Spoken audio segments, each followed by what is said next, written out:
Good evening. I'd like to add a little bit to the video I done on the calendar this morning. Understanding the proper count for scriptural feasts and days, months, years, and all this is very important.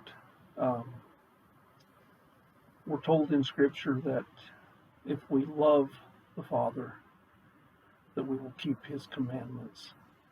And if anyone says he loves the Father and does not keep the commandments, the truth is not in him, and he is a liar. So not to make accusation, but let's seek after truth. In the video earlier, I was talking about the verse in Psalms 81:3. That's a very crucial verse to understanding Scripture, and I want to address that a little more clearly because it does affect our counting to Shavuot, and I will start with that. We have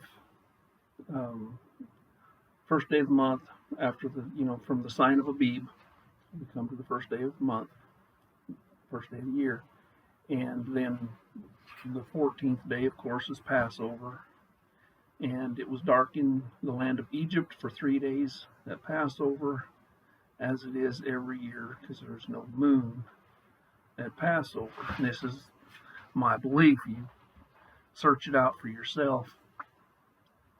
But the 14th day is Passover, and then the 15th day is Shabbat, 16th day is first fruits.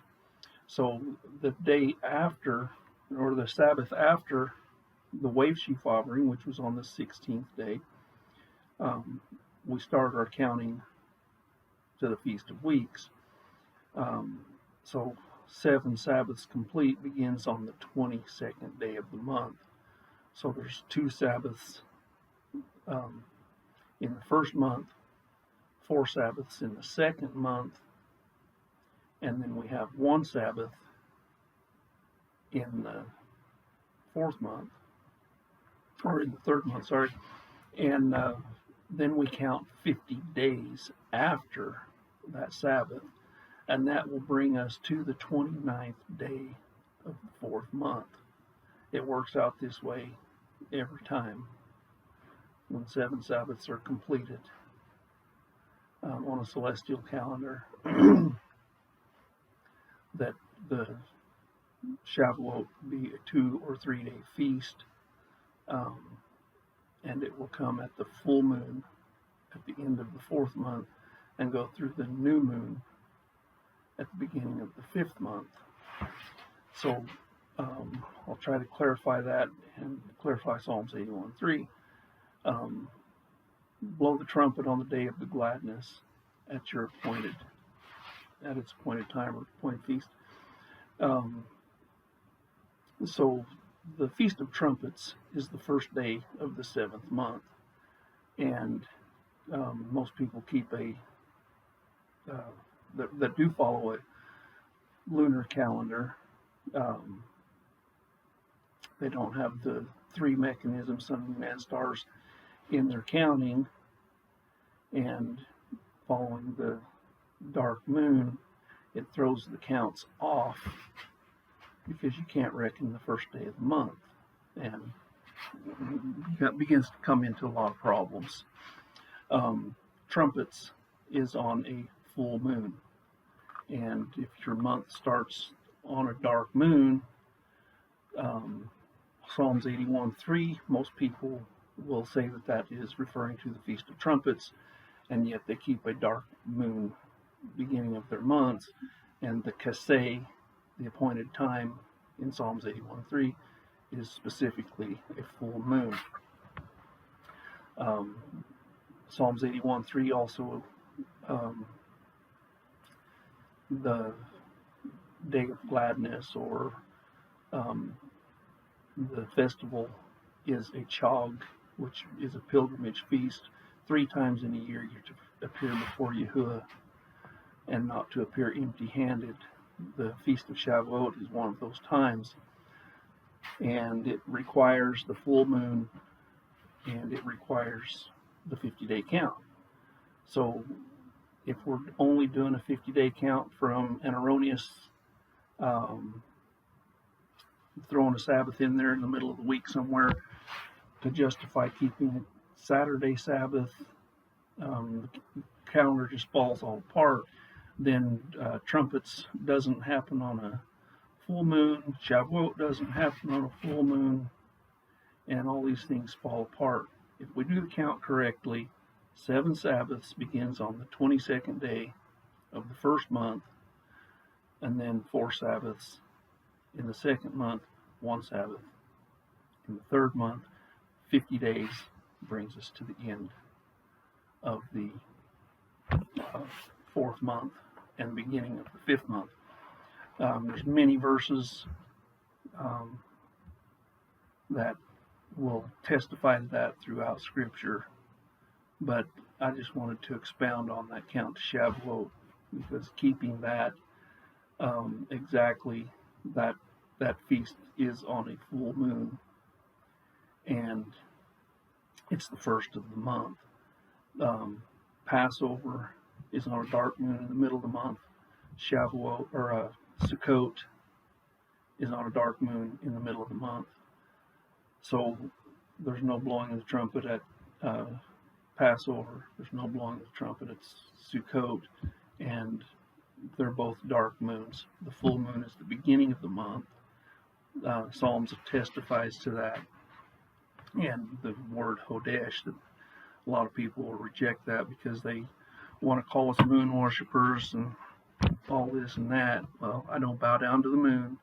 I don't worship the moon. I don't worship the sun. I don't worship the stars. I watch the celestial timepiece that Yahuwah said that the Pope can't affect, NASA can't affect. They can tell us different, but they can't affect it. They can't touch it. They can't change the time of the seasons. So I will put my email in the link if anybody wants more information on this. If they want to have personal Zoom meetings or whatever, I'd be more than happy to share this. And I would encourage people that want to dig deeper into it to look at Michael Shabbat's videos. He's got probably hundreds of videos on the celestial calendar, and they might be way too informative for people that are new getting into it, and that's what prompted me to do these couple videos, is just to show the simplicity of it. We get the sign with the sun and moon on the horizon every month, witnessing the new month. The moon rules the full night through every month, and the moon rules with the star Abib for the first month every year. And that's the basic of it. I mean, there's a lot more to the mechanics if you want to get into far deeper study of it. There's how deep do you want to study Scripture? How much time do you want to devote to it? Just get in it and dig it out. But again, Michael Shabbat's got a lot of videos out there, and he's got a lot of Scripture in the videos.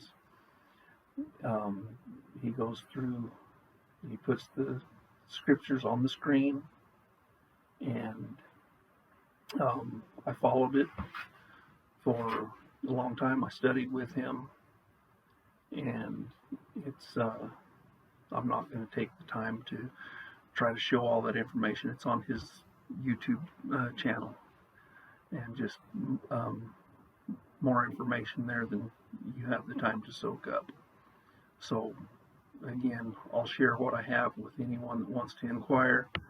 My wife studied this also, and she would share with anyone that wants to inquire.